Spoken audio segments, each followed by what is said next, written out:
ஆனா எனக்கு இருக்கிற அனுபவம் என்ன, எந்த உருட்டல் மிரட்டலுக்கும் பயப்படாத அனுபவம் என்னுடைய அனுபவம். யாருக்கிட்டையும் குறிப்பா சங்கிங்க கிட்ட பயப்படாத அனுபவம் என்னுடைய அனுபவம். எப்போதுமே சுயமரியாதையோடு நிக்கிற அனுபவம் என்னோட அனுபவம். என்னைக்கா இருந்தாலும் மக்களோடு மக்களா நிக்கிற அனுபவம் என் அனுபவம். இதெல்லாம் என் அனுபவம். எடப்பாடி பழனிசாமி அவர்கிட்ட என்னென்ன அனுபவம் இருக்கு சொல்லுங்க பாப்போம்.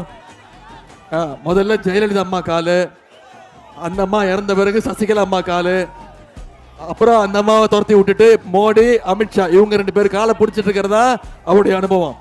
ஆனா யார் யார் காலெல்லாம் விழுந்தாரோ அவங்க கால் எல்லாத்தையும் வாரி விட்ட அனுபவம் திரு எடப்பாடி பழனிசாமியுடைய அனுபவம்.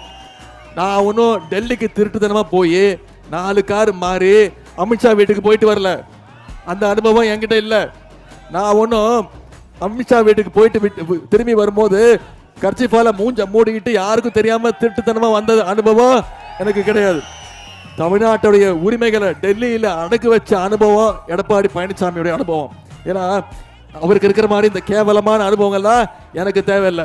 எனவே நான் உங்ககிட்ட கேட்டுக்கொள்வதெல்லாம் வர்ற சட்டமன்ற தேர்தல் தமிழ்நாடா டெல்லியா அப்படிங்கிறத நம்ம ப்ரூவ் பண்ணணும். இன்னைக்கு பிஜேபி களத்துல இறங்கியிருக்காங்க.